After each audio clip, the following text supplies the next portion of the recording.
सर्वमिदं वशे यो भूतः सर्वस्य ईश्वरो यस्मिन् सर्वं प्रतिष्ठितम्।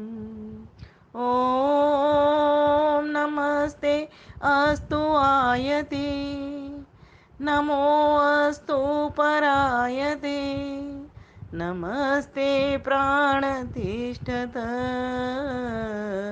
आसीनायोतते नमः आसीनायोतते नमः। ओम शांति शांति शांति। हम ये चाहते हैं कि चारों ओर से जब परमात्मा को हम सब ओर देखते हैं ना कि सब रक्षक है और सबकी रक्षा कर रहा है ना, देखते हैं ना इस तरह से, इस भाव के साथ में, तो हमारा भी यही कर्तव्य बनना चाहिए कि सभी ओर से सब लोग सुरक्षित हों। सुरक्षित होंगे कैसे? जब ज्ञान होगा तब तो होंगे ना। रोड पर चल रहे हैं, रोड का ज्ञान है नहीं तो कोई एक्सीडेंट मार जाएगा तो असुरक्षित हो गए। ठीक इसी प्रकार से इस बात को कहीं भी घटा सकते हैं। तो सुरक्षा कब होगी? जब आपको ज्ञान होगा। कोई भी काम करते हो, चाकू से सब्जी काट रहे हो, आपको ज्ञान नहीं है कि किस तरह से काटनी है सब्जी, आपका हाथ कट जाएगा।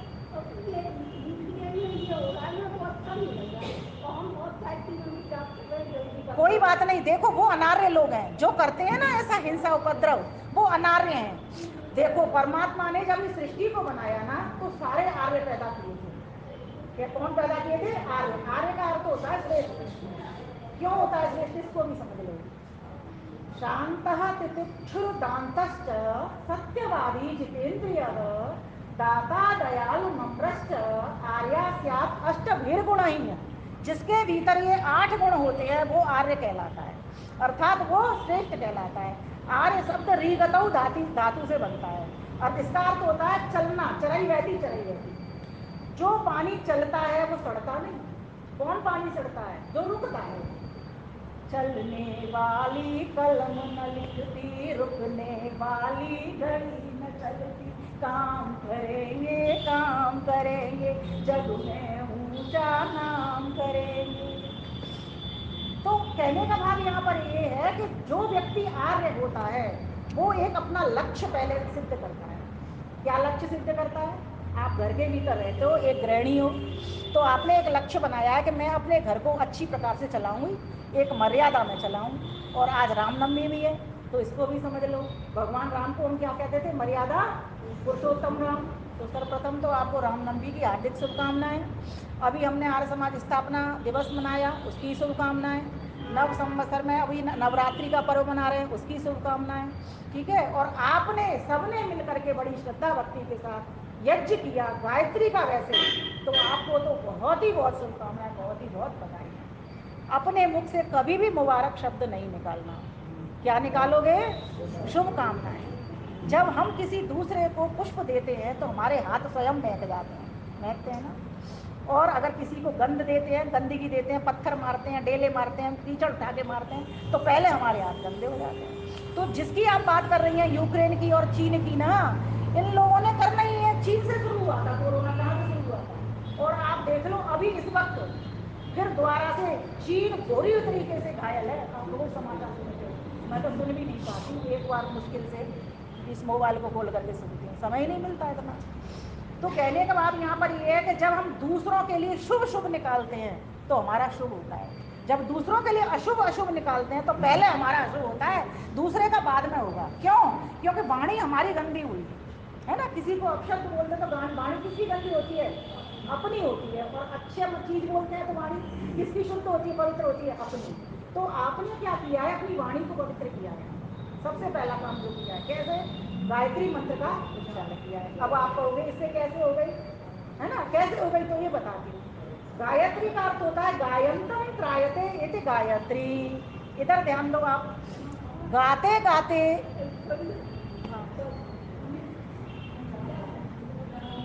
जो ताल दे उसको क्या कहते हैं? गायत्री। गाते गाते अर्थात जप करते करते, है ना, आहुति लगाते लगाते जो आपको ताल दे उसी को गायत्री कहते हैं।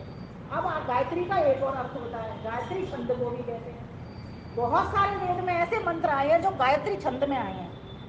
शास्त्री जी आपको बताते होंगे जगती छंद, पंक्ति छंद, ये छंद हुआ करती हैं। छंद किसको कहते हैं ये भी प्रश्न होगा। छंद कहते हैं और गायन की एक शैली को। किसी में 24 शब्द होते हैं, अक्षर होते हैं, है ना, किसी में 48 होते हैं।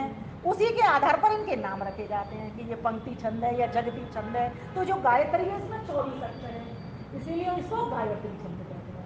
अब सुनिए इसकी महत्ता क्यों है इतनी अधिक। इसकी महत्ता इसलिए अधिक है कि इसमें ईश्वर स्तुति भी है, प्रार्थना भी है और उपासना भी है। अब इसमें ईश्वर स्तुति कहाँ है ये समझो। तो मेरे साथ मंत्र बोलो, आज मैं इसी को समझाती हूँ आपको, फिर आगे बढ़ेंगे। ओम भूर्भुवः स्वः तत्सवितुर्वरेण्यं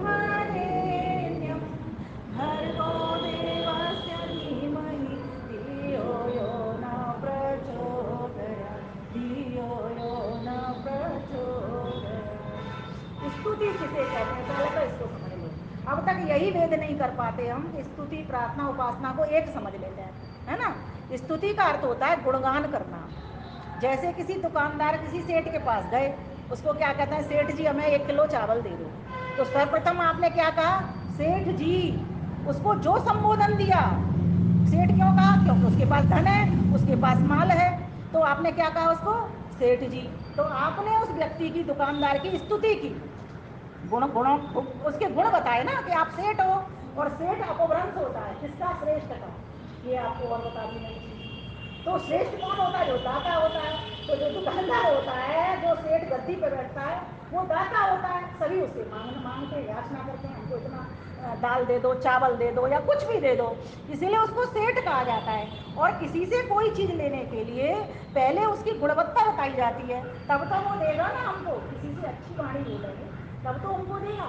इसी प्रकार से वो परमात्मा सेठों का सेठ है, श्रेष्ठों में भी श्रेष्ठ है, ज्येष्ठों में भी ज्येष्ठ है, अर्थात वो सर्वश्रेष्ठ है।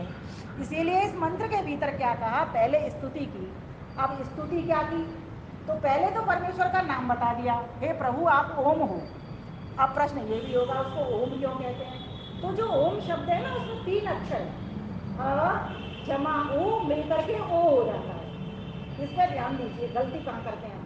अ जमा ओ इजिकल टू ओ। अब पीछे जो 3 की संख्या आती है वो प्लुत स्वर होता है, उससे क्या करते हैं, ओ को ताल देते हैं। एक ताल में किसी चीज को बोलेंगे तो ओ, 2 ताल में बोलेंगे तो ओ, 3 ताल में तो ओ, फिर म। अब म के ऊपर भी हलंत है, तो पूरा म नहीं बोलते, इसीलिए कैसे बोलते हैं, ओम। आधा बोलते हैं ना माँ को, अगर पूरा बोलेंगे तो माँ ऐसे बोलेंगे। अब इसको कैसे बोल रहे हैं, ओ को तो लंबा करें 3 ताल में, ओ। अब जब हमने आ शुरू किया था तो अभी तो हमारे होठ बंद है, मुख बंद है। और जैसे ही हम मुख खोलेंगे, देखो मुख खुल गया, फिर ओ मुख चल गया, फिर ओम, मुख बंद हो गया। परमात्मा सृष्टि को खोलता है, परमात्मा सृष्टि को चलाता है, परमात्मा सृष्टि का संहार करता है। और ये 3 काम कोई भी जीवात्मा नहीं कर सकती, चाहे सारी दुनिया की ताकत मिल जाए तब भी ये न तो सृष्टि को बना सकता कोई, न सृष्टि को चला सकता, न सृष्टि का संहार कर सकता।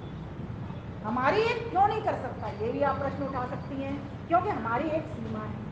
क्या सीमा है, हर जीव अल्पज्य है। बोलो मेरे साथ, जीवात्मा कैसा है, अल्पज्य का अर्थ है थोड़ा जानने वाला, अल्पज्य थोड़ा जानने वाला। और परमात्मा सर्वज्ञ, बहुत सब कुछ जानने वाला। अब प्रश्न करेंगे आप कि वो सब कुछ कैसे जानता है, हम कैसे सब कुछ कम जानते हैं। क्योंकि हमारी जो आत्मा, आत्मिक शक्ति है, उसका यही गुण है कि कम जानना। कम जानने की वजह से वो आनंद की ओर बढ़ रहा है। अगर वो पूरा जानता तो उसको क्या जरूरत थी, वो ज्ञान लेना चाहता। देखो, ना तो वो आनंद में पूर्ण, ना ज्ञान में पूर्ण, ना बल में पूर्ण, है ना धन में पूर्ण। अरे एक से एक बड़े धनी बैठे हैं, एक से एक बड़े ज्ञानी बैठे हैं। मैं आपको ये कहूँ मैं ज्ञानी हूँ तो ये बेमानी है, गलत बात है। एक से एक ज्ञानी बैठे हैं, है ना। इसीलिए तो कहते हैं घमंड मत करो, एक से एक बड़े ज्ञानी, एक से एक बड़े धनवान। तो हम कैसे हैं, योग दर्शन कहता है हम कैसे जीव हैं, सात सह जीव हैं। मीन्स हम गटबड़ हमारी होती रहेगी, ऊपर से ऊपर, ऊपर से ऊपर, कोई ना कोई रहता है, कोई सबसे बड़ा व्यक्ति नहीं होता। लेकिन परमात्मा सबसे बड़ा होता है सभी व्यक्तियों के ऊपर, चाहे कितना भी बड़ा कोई धनी हो, चाहे कितना भी बड़ा ज्ञानी हो। क्यों? इसीलिए होता है कि हर व्यक्ति उसी से धन मांगता है। एक राजा भी जब प्रार्थना करता है, प्रभु मुझे धन दीजिए, प्रभु मुझे शक्ति दीजिए, प्रभु मुझे राजकाज को मेरे को अच्छे से चलाइए। एक डॉक्टर भी जब मरीज का इलाज करता है ना, कितना भी बड़ा डॉक्टर हो, परमात्मा को पहले याद करता है, प्रभु मैं ये जो सर्जरी करने जा रहा हूँ ना, ये ठीक हो जाए, मैं सफल हो जाऊँ। इसीलिए संसार में सभी जीवात्माएं अपूर्ण हैं और अल्पज्ञ हैं। इसीलिए वो एक दूसरे से, जो उनसे थोड़ा कुछ ज्यादा जानता है। और एक और बात ध्यान देना, कोई भी व्यक्ति हर चीज में पूर्ण नहीं होता, इसीलिए पूर्ण नहीं है। जैसे मेरे पास ज्ञान तो हो सकता है, जरूरी नहीं है कि मैं सिलना भी जानती हूँ। आपके पास सिलाई तो आती है, लेकिन जरूरी नहीं है आपको ये चीज आती है। इसीलिए किसी का निरादर मत करो, कभी अहंकार मत करो। हर व्यक्ति के भीतर परमेश्वर ने कोई ना कोई योग्यता दी हुई है। किसी को 2 योग्यता दी है, किसी को 3 योग्यता दी है, किसी को 4 योग्यता दी है। वो बिरले महान पुरुष हुआ करते हैं जिनके पास पूरी पूरी योग्यता होती है, लेकिन पूर्ण कोई वो नहीं है। अगर वो पूर्ण होते तो योगेश्वर श्री कृष्ण कभी भी ध्यान नहीं करते, समझना। हाँ, उनको इसलिए कह दिया जाता है कि हम सामान्य जीवों से वो कुछ विशेष थे। उनका आत्मिक बल भी बढ़ा था, बौद्धिक बल भी बढ़ा था, मानसिक बल भी बढ़ा था, और ये शारीरिक बल भी बढ़ा था। इसीलिए हम उनको पूर्ण पुरुष कह देते हैं। लेकिन वो पूर्ण पुरुष वो भी नहीं थे, वो भी उस पूर्ण परमात्मा से पाना चाहते थे। हाँ, इसलिए भी उनको कह देते हैं कि जो भी वो कर्म कर्म करते हैं, योगः कर्मसु कौशलम, हर कर्म को इतनी कुशलता के साथ कहते हैं, इतने दत्तचित्त होके करते हैं कि जिस क्षेत्र में हाथ डालते हैं उसी में से सोना निकाल लाते हैं। कहा जाता है ना, किसी किसी के हाथ में ऐसी शक्ति होती है, वो जिसमें भी हाथ डाले वहीं से सोना निकाल लाते हैं। कृष्ण भगवान जिस क्षेत्र में गए उसी में सफल हो गए। इसी प्रकार से राम भगवान भाइयों के साथ रहते हैं, प्रेम पूर्वक रहते हैं। उनको मर्यादा पुरुषोत्तम श्री राम क्यों कहते हैं, ये मन में प्रश्न आ जाता है। इसीलिए क्योंकि उन्होंने मर्यादाएं अपने जीवन में बांधी। मर्यादा कहते हैं एक दहलीज को, एक सीमा को। अगर जो मर्यादा को लांघता है वो दुख में गिर जाता है। सीता माता ने, जब लक्ष्मण ने लक्ष्मण रेखा खींच दी थी, तो उनको कहा था तुम्हें निकलना नहीं, चाहे कुछ भी हो जाए निकलना नहीं। अब सीता चूंकि धार्मिक थी, संस्कार थी, उदार चित्त थी, और उन्हें पता था याचक जब दरवाजे पे आता है तो भिक्षा देनी चाहिए, और यह हम भी जानते हैं। लेकिन वो ये नहीं पता लगा पाई कि यहाँ रावण वेश में, यहाँ साधु के वेश में ये रावण है। इसीलिए उन्होंने मर्यादा लांघ दी। मर्यादा थी वो लक्ष्मण रेखा, कोई ऐसा नहीं था चौक से खींच दी उन्होंने। वो एक मर्यादा थी कि तुम्हें भाभी निकलना नहीं, चाहे कुछ भी हो जाए। इसी प्रकार से भगवान राम ने अपने पूरे जीवन में मर्यादाओं का पालन किया। मर्यादा किसको कहते हैं? जीवन में संतुलन, वाणी में संतुलन, कर्म में संतुलन, मन में संतुलन, वचन में संतुलन, वर्ण में संतुलन, आश्रम में संतुलन, घर में संतुलन, परिवार में संतुलन, समाज में संतुलन, राष्ट्र में संतुलन। घर में संयम, परिवार में संयम, राष्ट्र में संयम, इंद्रियों में संयम, मन में संयम, बुद्धि में संयम, शरीर का संयम, ये मर्यादा है। और संयम करने में बहुत कष्ट मिलता है। तो जो विशेष पुरुष होते हैं वो संयम कर लेते हैं, संतुलन में रह लेते हैं। और जो विशेष नहीं बनते, हम जैसे हैं, वो संयम करना नहीं जानते, इसलिए मर्यादा से हट जाते हैं। तो जो गायत्री का मंत्र है, इसके भीतर जो स्तुति की गई है वो 3 पदों की गई है। किस किस की? भू, भुवः और स्वः। तो ईश्वर से क्या कहा गया? प्रभु आप भू हो, अर्थात प्राणों के प्राण हो। अब इसका मतलब क्या है प्राणों के प्राण हो? ईश्वर ने हम सभी को प्राण जीवन दिया, अब इन जीवनों को देने वाले आप हो, ये प्राणों का प्राण है। दूसरा अर्थ, आप प्राणों से भी प्रिय हो। अब आप कहोगे प्राणों से प्रिय ईश्वर कैसे हो सकता है, मैं तो स्वयं ही हूँ। लेकिन नहीं, अगर वो जीवन नहीं दे, अगर आपको एक पल की भी सांस नहीं लेने दे, तो आप क्या करोगे? परेशान हो जाओगे ना। और वो दे रहा है, इसका मतलब कहीं से आ रहा है ये प्राण। जिसके पास इसकी शक्ति है, जिसने हमको वश में कर रखा है, वो ईश्वर है। तो ईश्वर से आप स्तुति जब करते हो तो क्या कहते हो? प्रभु आप जीवनों के जीवन हो, हमको प्राण देने वाले हो, प्रभु मुझे भी ऐसा बनाइए। अब जब आपने ये कहा प्राणों के प्राण हो, तब तो स्तुति हो गई कि हे प्रभु आप जीवन दाता हो। जब आप ये कहते हो प्रभु मुझे भी वो जीवन दीजिए, ये आपकी मांग उठ गई, ये आपकी मांग उठ गई। और जब आप ये कहते हो प्रभु आप प्राणों के प्राण हो, मुझे जीवन दीजिए, मैं भी किसी को जीवन दूं, तब आप प्रभु की उपासना कर रहे हो, तब आप प्रभु के पास हो जाते हो। उपासना मीन्स उपजमा आसन, अर्थात पास हो जाना उस परमात्मा को। अब आपको एक चीज और बता दूं, ये तो मैंने एक पद में जिसमें स्तुति की उसमें 3 बातें बता दी, प्रार्थना भी बता दी, उपासना भी बता दी, लेकिन 3 पद सिर्फ मात्र और मात्र स्तुति से ही है। इनमें यही कहना है प्रभु आप जीवनों के जीवन हो, प्रभु आप दुखों को दूर करने वाले हो। भुवा भू इत प्राणा, भुवा इत अपाना, स्व इत व्याना, ये इसका सूत्र होता है। भू इत प्राणा आप जीवनों को जीवन हो, भुवा इत अपाना आप दुखों को दूर करने वाले हो, स्व इत व्याना आप सुख से भरने वाले हो। अब आप विसंगति देखिए इन 3 पदों की। भू भुवा स्व, जो जीवन देता है वही तो दुख दूर करेगा, और जो दुख दूर करेगा वही तो सुख देगा। एक माता के भीतर ये तीनों गुण होते हैं, एक पिता के भीतर ये तीनों गुण होते हैं। इसीलिए परमात्मा को सर्वरक्षक कहा। जीवन भी देता है, दुख भी दूर करता है और सुख से भी पूरित करता है। किसी शक्ति में इतनी ताकत नहीं। माँ की एक मर्यादा है, अपने बालक को सुख दे सकती है, उसकी रक्षा कर सकती है, लेकिन वो जगत जननी माँ, नवरात्रों में जिस जगत जननी महामाई की आप बात करते हो ना, कौन सी बोलते हो? जोता वाली, कौन सी बोलते हो? है ना, बोलते हो ना, बोलिए एक बार मेरे सामने। तेरी सदाई जय बोलते हो ना, वही सदाई जय करने वाली एक ही माता है, जो देवियों की भी देवी है, इसीलिए उसको महादेव कहा है। देवों को भी देव। देव कौन होते हैं? जो देते हैं। देवो दानात्वा दीपनात्वा द्योतनात्वा द्यो स्थानो भवती थी। जो देता है वो देवता, जो प्रकाशित करता है वो देवता, जो नाथवा जो स्वयं प्रकाशित होता है वो देवता, द्यू स्थानो अतिथवा जो द्यू स्थान में रहता है, अर्थात आनंद लोक में जो रहता है।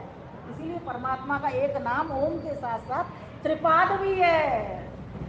मान लीजिए एक वृत्त के 4 हिस्से कर दिए जाए ना, तो 3 हिस्से तो उसके अमृत आनंद में भरे हैं, और मात्र एक अंश में ये सकल ब्रह्मांड बनाया हुआ है। सोचो उस परमात्मा की कितनी बड़ी महिमा होगी, कितना बड़ा परमात्मा होगा, लेकिन उसका जो अणु है, परमाणु है, वो सूक्ष्म है। इसीलिए वो सब जगह पर रह रहा है, सर्वव्यापक होकर के रह रहा है, सर्वशक्तिमत्ता से रह रहा है। ये विशेष गुण है।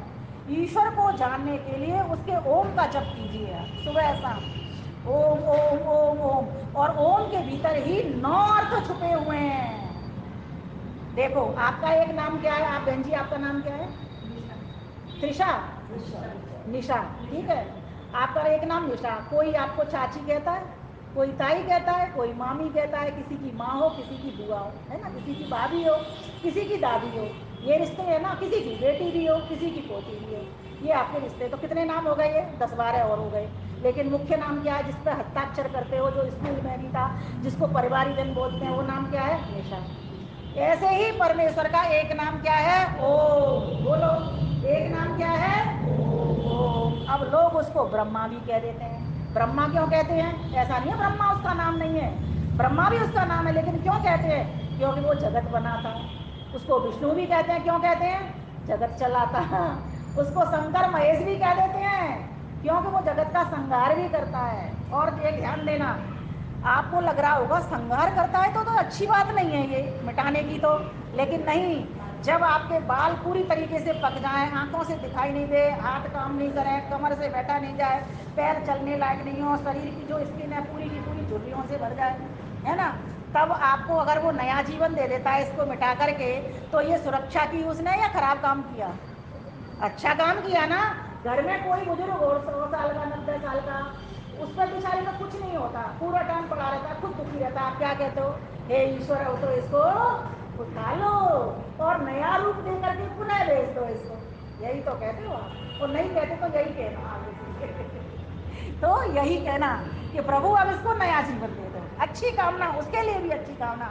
तो परमेश्वर से बढ़िया सर्व सुरक्षा प्रदान करने वाला, जीवन देने वाला, सुख देने वाला, दुखों को दूर करने वाला कोई नहीं है। और आपने इस मंत्र की यहाँ पर बैठ करके आहुति लगाई, इसलिए ये मंत्र आपके लिए सिद्ध बन गया। क्या बन गया? सिद्ध। इसीलिए इस गायत्री मंत्र के बहुत सारे नाम है, याद कर लो। बोलो, गायत्री मंत्र, सावित्री मंत्र, महामंत्र, गुरु मंत्र, सिद्धिदात्री मंत्र, इतने सारे इसके नाम हैं, इसीलिए इसके नाम है। अब मैं तो नहीं सुन रहे, अभी व्याख्या करते करते हमने इनकी अलग अलग ढंग से बहुत प्रकार से व्याख्या कर रहे हैं अपने 1 करोड़ जप अभियान में। बहुत सारे लोग हैं, लगभग 600 के करीब उसमें जुड़ चुके हैं और हम लगे हैं नित्य प्रति नई नई व्याख्या दे रहे हैं, चिंतन करते हैं, निकालते हैं, फिर देते हैं। हमारे ऋषि मुनियों ने हमको इतने सारे ग्रंथ लिख लिख करके दिए हैं, लेकिन हमारा ध्यान इन मॉल, शॉपिंग मॉल और इन हॉल से कभी हटता ही नहीं। इन संसार के रूप रस गंध स्पर्श शब्द से आगे बढ़ता ही नहीं, रुचि ही नहीं उसमें, प्रीति ही नहीं, तो कैसे होगा काम? मेरे को पूरा टाइम लगता है घर का काम कोई और कर दे, मैं सारा दिन यही करती रहूं। रुचि है, और जब रुचि होती है तो उस चीज से प्रेम भी होता है। आपको रसगुल्ले खाने में रुचि होती तो प्रेम होता है ना। और फिर जाके दौड़ के जाते हो हलवाई की दुकान पर भैया, और जब तक खा नहीं लेते तब तक आपको तृप्ति नहीं होती। और मुझे जब तक मैं ये आत्मा का भोजन नहीं दे दूं, आज वहाँ रोहतास नगर में मैंने दूसरा गीत बोला था, आपके यहाँ कुछ और सुनाया, और मैं उसको भी सुना जाऊंगी जो वहाँ सुनाया आपकी इच्छा होगी तो बाद में।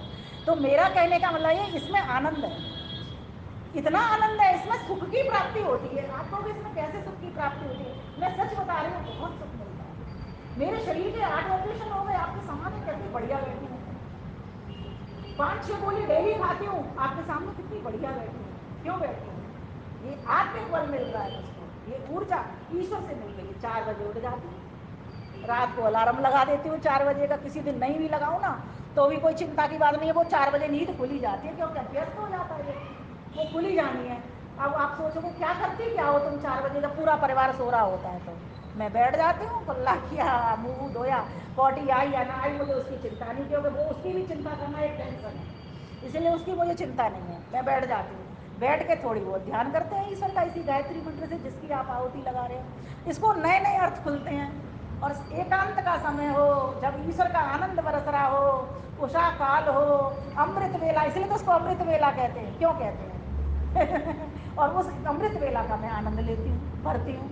तो ईश्वर से प्रार्थना करो, प्रभु आप सर्व रक्षक हो। अग्नि हो, विराट हो, विश्व हो, हिरण्य गर्भ हो, वायु हो, तेजस हो, प्राच्य हो, आदित्य हो और ईश्वर हो, ये 9 नाम मात्र एक ओम के भीतर छुपे हुए हैं। इसकी व्याख्या बहुत लंबी जाएगी, आपको जोड़ूंगी, आप अपने हस्ताक्षर और नाम लिख करके जाना, आपको सबको जोड़ूंगी इसमें, क्योंकि मैं चाहती हूँ अपने साथ सभी को सुख मिले, सभी को ये मंत्र सिद्ध हो जाए।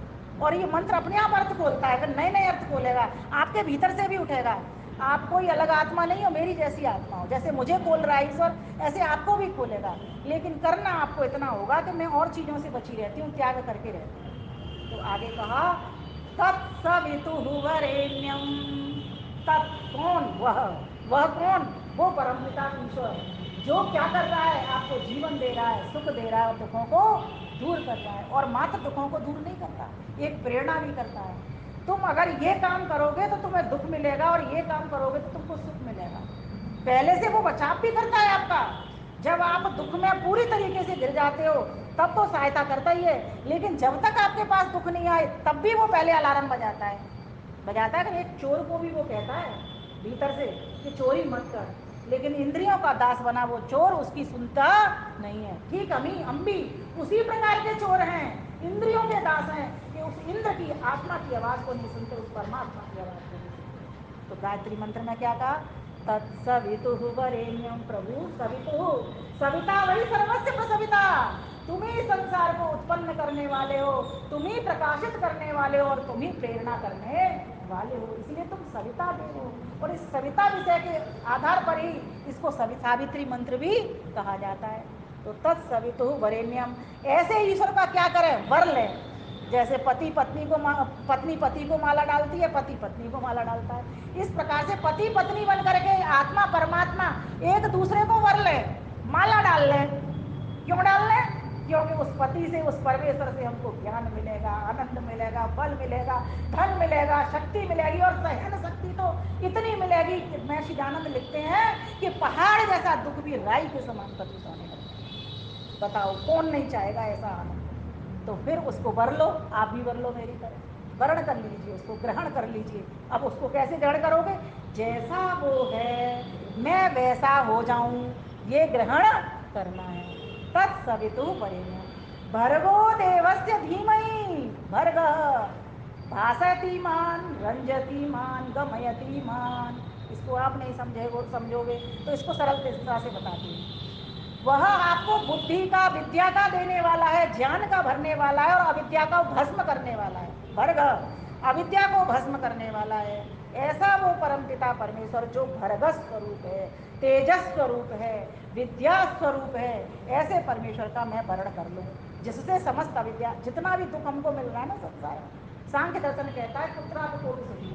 संसार में कोई भी कहीं भी सुखी नहीं है। किसी को किसी बात का दुख तो किसी को किसी बात का दुख। तुम कोई समझो ना, राजा सुखी होगा, उसको भी नींद नहीं आती है। प्राइम मिनिस्टर से पूछ के बैठो कि 4 घंटे भी वो सो ले तो बड़ी बात है, हम तो फिर भी 8 घंटे सो लेते हैं। इसीलिए जिसके पास जितनी अधिक जिम्मेवारी है ना, उतना ही वो कम सो पाता है। और ईश्वर, ईश्वर तो सो ही नहीं पाता, कभी नहीं सोता। वो जबरदस्ती सुला रहे पर लगे हैं हम, वो नहीं सोता। वो तो हंसता है हमारी बेवकूफ़ी का, तुम सुला रहे हो, जगा रहे हो। मैं तुम्हारी सारी दुनिया को जगाता हूँ, सुलाता हूँ, तुम मुझे सुला रहे हो, तुम मुझे चद्दर उड़ा रहे हो। अरे भाइयों बहनों, वो ईश्वर जो कभी नहीं सोता, कभी नहीं जागता, हर पल जगा ही हुआ है। जागेगा तो वो जो सोया है, उठेगा तो वो जो बैठा है। वो चरई वैती पूरे टाइम हमारे लिए चल रहा है, मीन्स हर जगह विद्यमान है। हम गति वैसे नहीं करता हमारी तरह, जैसे हम यहाँ आ गए तो वहाँ पहुँच गए, ऐसे नहीं करता। वो तो ठहरा हुआ है सब जगह पर। ईशावास्यम इदम सर्वम यत्किंच जगत्याम जगत तेन त्यक्तेन भुंजीता मार्गरेखस्य सूत्रम। लंबी व्याख्या चली जाएगी, यहीं छोड़ती हूँ इसको। फिर उसके बाद धियो यो न प्रचोदया, हे ईश्वर हमको आप बुद्धि प्रदान कीजिए। धी, धी कहते हैं बुद्धि को, यो जो न न, हमको आप हे परमपिता परमेश्वर क्या दीजिए? धी, बुद्धि प्रदान कीजिए। क्या हमारे पास बुद्धि नहीं है? बताइए, है कि नहीं है? तो किस बुद्धि की याचना है? उस बुद्धि की याचना है जिस बुद्धि को पा करके, जिस रितंबरा प्रज्ञा को पा करके ऋषि महर्षि भगवान तक पहुंचे, उस बुद्धि की कामना की जा रही है। और उस ईश्वर तक पहुंचने के लिए आपको रास्ते पर उस पर चलना पड़ेगा जो ईश्वर ने आपको दिया है। तो ईश्वर ने कौन सा रास्ता दिया है? वेद का रास्ता दिया है। वेद का रास्ता दिया। वेद के ऊपर जो चलने वाले गुरुजन हैं, जो श्रेष्ठ जन हैं, उनके साहित्यों को पढ़ना है आपने। आपका अगर इच्छा आपके भीतर आई है तो शास्त्री जी से मुलाकात करना, इनसे आप उन ग्रंथों को लेना, घर पे जाके पढ़ना। आप पढ़ते पढ़ते सोचोगे अब तक हम इतने साल के हो गए, अब तक क्यों नहीं हमको अकल आई? आज ही अकल आई है, चलो आज आई तो फिर धन्यवाद कर देना प्रभु को, कम से कम आज तो आई। पूरा टाइम इन ढंगों में रहते हैं, वाचन में, पठन में, लेखन में, ध्यान में मगन होकर के पूरा टाइम मेरा इसी में बीतता है। क्यों? मैंने एक लक्ष्य लिया है, ये जो मनुष्य का चोला मिला है, बस मात्र इस चोले के साथ ही मैं परोपकार कर सकती हूँ। बाकी पशु पक्षियों की अगर मैं योनि में आती तो बताओ, पशु पक्षी यज्ञ कर सकते हैं क्या? ध्यान कर सकते हैं क्या? और एक और बात बताऊं, पशु पक्षी हंस भी नहीं सकते। एक हायना पक्षी है, एक दिन मैं अपनी बेटी से डिस्कस कर रही थी, वो है करता है, उसका नाम भी हायना है। बस वो उसको कहते हैं कि वो हंसता है, लेकिन वो हंसी नहीं है, वो कुछ और शब्द पुकार रहा है। लेकिन आजकल बच्चे नाम मेरे को काटते हुए मेरी बेटी कहती है हायना हंसता है ना। हायना को बता रही, जब मैं उसको कह रही ना पशु पक्षी हंस नहीं सकते, बस मनुष्य को ये ताकत दी है, हाथ दिए हैं, वाणी, पानी, हंसने की ये मुस्कान, इस तरह से चलने के लिए पैर मात्र एक मनुष्य के पास है। और ये मनन करने की बुद्धि, निर्णय लेने की बुद्धि मात्र एक मनुष्य के पास है। तो बताओ, जब हम हमारे पास एक विशेष चोला है तो क्यों नहीं उस परम पिता परमेश्वर के हम ध्यान में लगे? तो आज संकल्प लेकर के यहाँ पर जाएंगे। रामनवमी का पावन पर्व है। भगवान राम यज्ञ करते थे, वेद पढ़ते थे, संध्या करते थे, और उन्होंने एक ही लक्ष्य लिया था कि सारे संसार को मैं विश्व आर्य बनाऊंगा, और इसको बनाने के लिए राक्षसों को मारूंगा और सज्जन लोगों की सुरक्षा करूंगा, यज्ञों की रक्षा करूंगा। आपने देखा होगा टीवी में, जब वो राक्षस लोग आकर के हवन कर रहे होते ना, साधु संत, तो कुछ टपकाते थे, विध्वंस करते थे हवन में। तो भगवान राम को ये सहन नहीं हुआ, मुनि विश्वामित्र को, गुरु वशिष्ठ को सहन नहीं हुआ। राजा दशरथ के पास पहुंच गए, वहां जाकर के कहा हम राम लक्ष्मण को चाहते हैं, क्योंकि लोग परेशान करते हैं, हमको यज्ञ नहीं करने देते। तो यज्ञों की रक्षा करने वाले भगवान राम थे। तो बताइए, जब हम भगवान राम की रामनवमी मना रहे हैं, उनका चित्र अपने कमरे में लगा रहे हैं, तो हम राम को मानने की बजाय राम की माने। लोग कहते हैं ना, सीताराम सीताराम सीताराम कहिए, जाई विधि राखे राम ताई विधि रही। मैं इसको ये बोला करती हूँ, सीताराम सीताराम सीताराम कहिए, जाई विधि रहे राम ताई विधि रही। जिस प्रकार से राम जी रहे, अगर उस तरीके से हमको रहना आ जाएगा तो समझ लो ये सारे परिवार आर्य बन जाएंगे और परिवार, समाज, राष्ट्र, पूरा विश्व कणवंतो विश्व मार्य में होने में देर नहीं लगेगी। इन्हीं शब्दों के साथ मैं अपनी वाणी को विराम करती हूँ। आप सभी को खूब खूब शुभकामनाएं, लख लख बधाइयाँ प्रेषित करती हूँ। परमात्मा हमारे सबके जीवन में इस गायत्री मंत्र को सिद्ध करे, जिससे हम भी इस मनुष्य चोले को सार्थक कर सकें। क्योंकि बिना अगर हमने ध्यान नहीं किया, भजन नहीं किया, मात्र भोजन किया, तो पशुओं में, पक्षियों में और हम में कोई अंतर नहीं है। आहार निद्रा भय मैथुनम च सामान्य में तत् पशुवीर नराणाम धर्मो हितेषाम अधिको विशेषो धर्मेण हीना पशुवी समाना। अगर आहार, निद्रा, मैथुन मतलब संतान उत्पत्ति और यही चार काम पशु पक्षियों ने किया, यही हमने किए, तो हम में और उनमें कोई विशेष अंतर नहीं है। हम में और उनमें तभी अंतर है जब हमने धर्म का मार्ग प्रशस्त किया, वेद का मार्ग प्रशस्त किया, यज्ञ का मार्ग प्रशस्त किया, योग का मार्ग प्रशस्त किया। तो इन्हीं शब्दों के साथ मैं अपनी वाणी को विराम देती हूँ। आप सभी को बहुत बहुत बधाइयाँ प्रेषित करती हूँ। हम सभी का जीवन सिया राममय हो जाए तो हम सभी का बेड़ा पार हो जाए। तो आइए उस गीत को अगर आप सुनना चाहते हैं तो थोड़ा सा बोल देती हूँ। दो है मेरे पास, चलिए दूसरा बोलती हूँ। पहले वीडियो में वो चला गया है। शिक्षा दे रही जी हमको रामायण अति प्यारी, शिक्षा दे रही जी हमको रामायण अति प्यारी। एक समय में एक पुरुष ने ब्याही ज्यादा नारी, ओ वृद्धावस्था में दशरथ की उनने बात बिगाड़ी। शिक्षा दे रही जी हमको रामायण अति प्यारी। राज छोड़ बन गए राम जी पितु आज्ञा सिरधारी, अब तो पितु के लिए पुत्र जन हा, अब तो पितु के लिए पुत्र जन करते गारी ख्वारी। शिक्षा दे रही जी हमको रामायण अति प्यारी। 15 दिन तुम रख लो पिताजी को, 15 दिन तुम रख लो। इस तरीके से बंटवारा, पिता का बंटवारा। सोचो किसके बंटवारे की बात करेंगे हम, देश के बंटवारा क्यों हुए? क्योंकि हमने अपने माता पिताओं के बंटवारे कर दिए। 15 दिन मुझके यहाँ रहेगी, 15 दिन से। राजमहल के सभी सुखों को एकदम ठोकर मारी, ओ वन में गई पति के संग में, हा वन में गई पति के संग में सिया सतवंती नारी। शिक्षा दे रही जी हमको रामायण अति प्यारी, शिक्षा दे रही जी हमको रामायण अति प्यारी।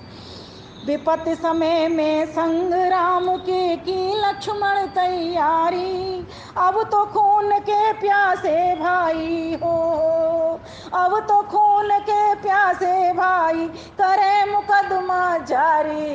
राम राम सा, राम राम सा। बोले कहाँ जा रहे हो जी? बोले भाई से बात हो गई थी कुछ थोड़ी सी, तो कोर्ट जा रहा हूँ जी। नाम आगे से बोला जा रहा है राम राम सा, राम राम सा। वो कहाँ जा रहा है? कोर्ट कचहरी जा रहा है। तो हम राम को जीवन में लाएं, राम जैसा जीवन जीने का प्रयास करें। राज तिलक को गेंद बनाकर खेलन लगे खिलाड़ी, इधर राम उस तरफ भरत, दोनों ने ठोकर मारी। शिक्षा दे रही जी हमको रामायण अति प्यारी। भैया मुझे नहीं चाहिए, अरे लक्ष्मण भैया भरत मुझे भी नहीं चाहिए, तू रख। भैया कहते नहीं, मैं तुम्हारे बिना नहीं रहूंगा, तुम ही राजा हो, मैं तो तुम्हारी खड़ाओं की सेवा करूंगा। दोनों भाइयों को राज्य नहीं चाहिए। और यहाँ 2 हाथ गज जगह के पीछे लड़ाई हो रही है, कोर्ट कचहरी हो रही है। सीखने की चीज है रामनवमी पे। राम लखन ने सूर्पणखा को माता बोल पुकारी, किसको? सूर्पणखा को भी माता बोला। लेकिन अब जा देखे चिकनी मिट्टी फिसल जाए व्यभिचारी। शिक्षा दे रही जी हमको रामायण अति प्यारी, शिक्षा दे रही जी हमको रामायण अति प्यारी। लक्ष्मण शीश झुकाता था के सीता को महतारी, लेकिन हाय आजकल तो भावज को, हाय आजकल तो भावज को कहते आधी नारी। शिक्षा दे रही जी हमको रामायण अति प्यारी। लेकिन ग्रंथों के पास बैठेंगे तब तो शिक्षा मिलेगी ना। जीवन देखिए उनका। लालच और तलवार से डर कर सिया ने न हिम्मत हारी। रावण ने कितना उसको प्रलोभन दिया, कितना लालच दिया, तुझे सारा सुख दूंगा, हर तरीके की सुविधा दूंगा, तुझे अच्छी रानी बना करके रहूंगी, सारा दिन तेरी बात मानूंगा। लेकिन उसने एक बात रावण की नहीं मानी। लालच और तलवार से डर कर सिया ने न हिम्मत हारी। लेकिन थोड़े भय से शर्म गवावे, हाय आजकल नारी शिक्षा दे रही जी हमको रामायण अति प्यारी। था पंडित विद्वान वो रावण देखो आंख उघारी।